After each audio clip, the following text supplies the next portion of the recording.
Welcome, welcome, welcome. If you are listening to or streaming or watching for Jasper TV, I am DERLINE Pierre-Louis, and I have a message that must go out, a message of grand importance. We need to get our votes together. We need to go out, make sure that our voices are heard, and vote for a candidate who's got your best interests at heart. My guest today, as you can see, we are not on location. We are out and about in the beautiful city of Delray Beach. You know, I'm biased towards my beautiful city. And my guest is none other than Jim CHARD. Thank you, thank you. So Jim, welcome. It's good to be with you again. Oh my God, it is an honor and a privilege. I know you have been walking, you probably have holes in your shoes. Did you notice? Need new socks. You have been walking the streets, knocking on doors, going to different platforms and letting people know how important local elections are. Yes, we want them to vote for you, but certainly local elections, this is where the decisions are made that impacts us directly. Your city commissioners, your mayors, they make decisions on our easement, our easeways and trees that we can plant and how we can do whatever we want with our houses, our street lights, driving, walking, biking. So talk to me, how's it been going? Or make sure your neighbor isn't repairing their car in the front yard. Oh my God, turn your street into a mechanic shop. Well, thank you for saying that, because I don't think it can be said enough about how important voting is, and in particular municipal voting. Yes. Our last election, it was either 10 or 12% of the registered voters actually voted. Wow. And we have this great privilege in this country, which not all countries have, to be able to vote and have our voices heard. And if we don't take advantage of it, we kind of deserve the government we get. Exactly. Especially local, when it impacts us so directly. Yeah. The presidency impacts us globally, but local is your local city, your municipality. So why do you think that is? Is it because people are not paying attention, or they don't care, or they don't know? I think it's some combination of that. Okay. We're all busy. Yes, we have 2 jobs, we have a couple of kids, yes. Have to pay the mortgage and all of those things. So I don't recall things being this busy when I was younger. There's just so much going on. So that's one. Secondly, municipal government's kind of boring. Oh my God. I'm a nerd about city government and urban planning and everything, but fortunately or unfortunately, not everybody is. Yeah. And you kind of only notice it when you don't have it. Yes. When it's taken away from you. The sidewalk is broken, or the streets are flooded, or the water comes over the seawall. And these are all things that don't just happen overnight. You know, it took us 6 or 7 years to build up our seawall in the Marina Historic District, so it didn't flood every time there was a high tide or a king storm. You know. So, this is the last call. This is the last leg of the race. Today is Sunday. The polls are open until 7 p.m. But tomorrow, Monday, is closed. Right. So today, if anyone goes and vote, they can vote in any open poll station.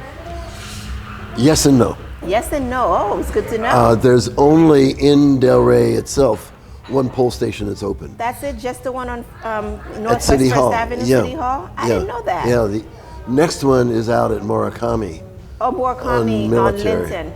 Is it Linton or military? Past Linton, military in Linton. Okay. And they have been open since a week ago Saturday, from 7 in the morning until 7 at night, and anybody can go. Okay. So it's fantastic, Yeah. but it has to sort of come to an end.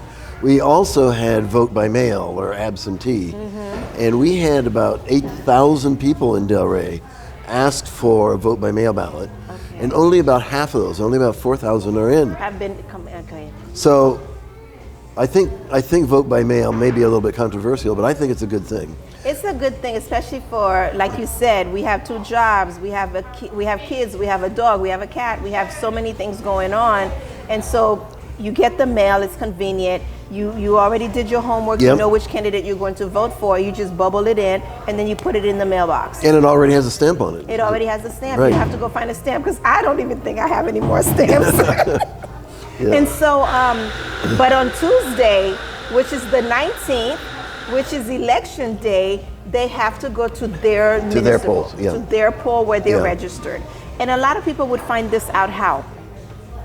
The best way is to go to the Supervisor of Elections website Okay. and just look up elections. Okay. And they have what they call a precinct finder. Okay. So you put your precinct in, assuming you know your precinct. That's what I was going to say. What if they don't know their precinct? I think this is why a lot of the local. Yeah, I agree. think we need to do a better job at educating people. And that's why I'm delighted to talk to you too. Yeah, with the churches. You can go in with your address. Okay. So the street address will do it for Okay. you. So the street address will give it to you. Okay. I think that would be better, because knowing your precinct, I know with me, I felt, because I lived down the street from City Hall, I should just walk down Out the west, street and go right? to City Hall. No, I'm at Pompey Park. Oh, I was thinking you were past Congress. No, I'm east. Oh, I'm okay. right near Okay. Swinton and Lake Ida. So yeah, I'm like, well, I'm just gonna walk, my morning walk. On my way back, I'll just vote. But no, I'm at Pompey Park. One thing to keep in mind about vote by mail, Yes, if you don't send it in, yes. you can go to the polling place on the day of. I would think that would be the best bet, because our mail system, I mean, bless their heart, I see them working on Sundays, but it could take a while. So then even Yep. come the 19th, when you're ready to celebrate, thinking you won, there's still What are you ballots thinking coming of? in. Well, because think about it. Yeah. The tally's in, everything's been counted, but we're still got mail coming in. Right. So it's Right. just like if you budget to pay your bills, and you thought you had 7 credit cards, but you really have 9. 2 of them didn't come in, so you paid the 7 that came in, and you're like, oh, I still have $300 left, and you go and That's spend right. it, and then 2 more credit cards come in. But let's talk about this seriously. What have you been doing, and how do you feel about where Yeah. you are right now? Well, we've had about 15 debates and forums, which My goodness, are both a blessing and a curse. I cannot imagine. We kind of duke it out one another, and it gets a little heated. But quite a few citizens come out, and most of them are senior citizens. Yes. The people 55 and older are the ones that really vote, Yes.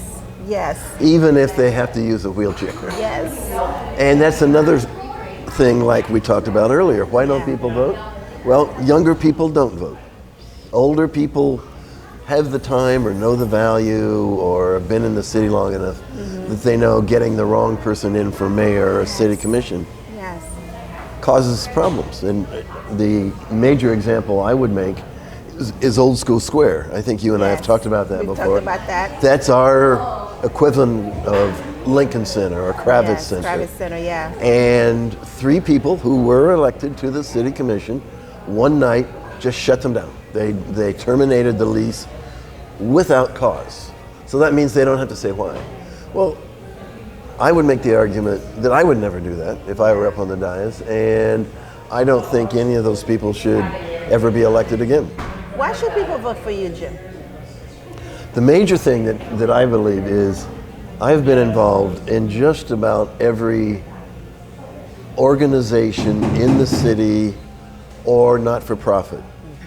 I was a city commissioner and vice mayor.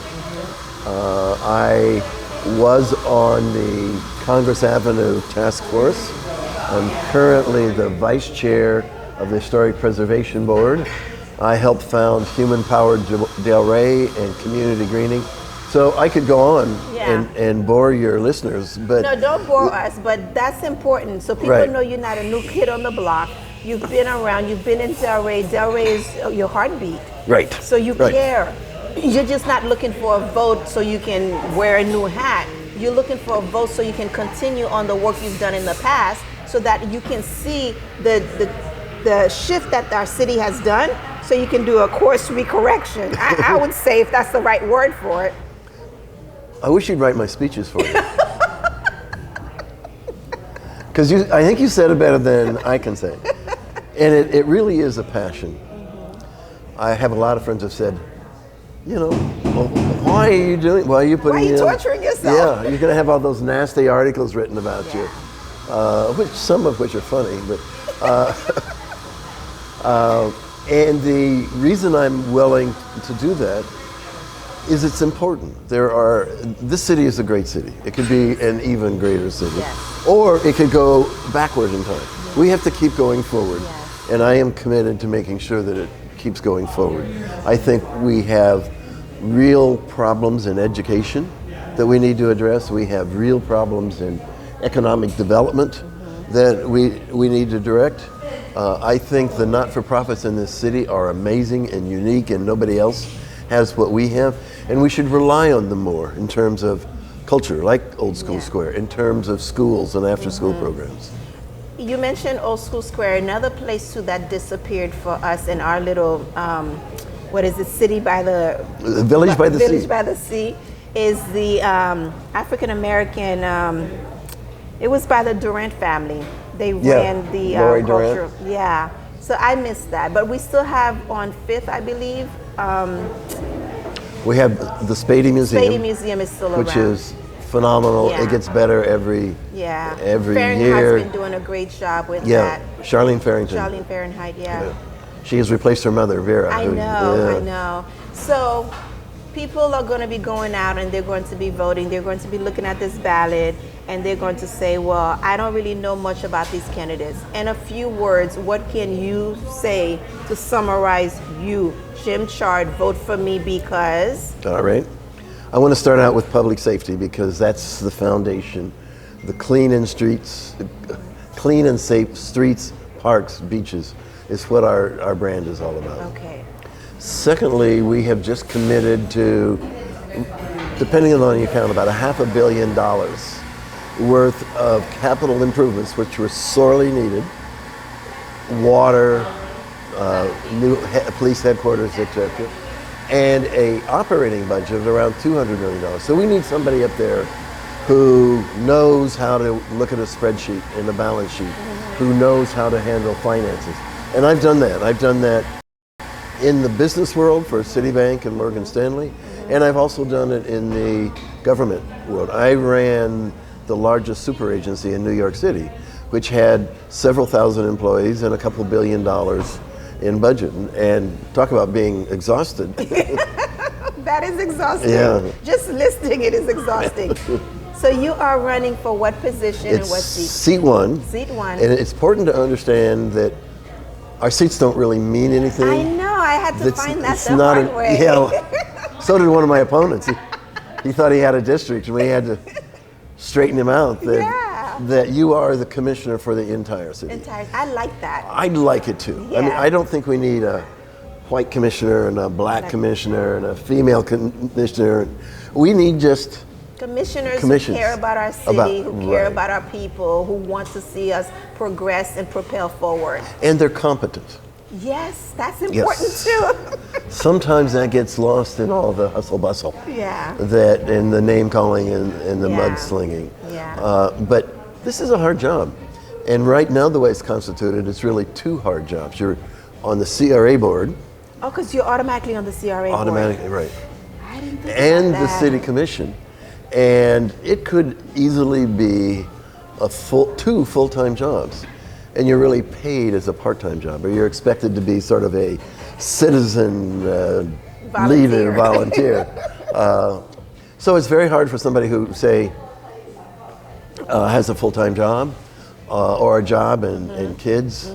We have a lot of qualified people that I've tried to recruit either to run or to be on our boards. We have about 22 boards. What have they told you? They have said, wait till my kids go away to college. Exactly.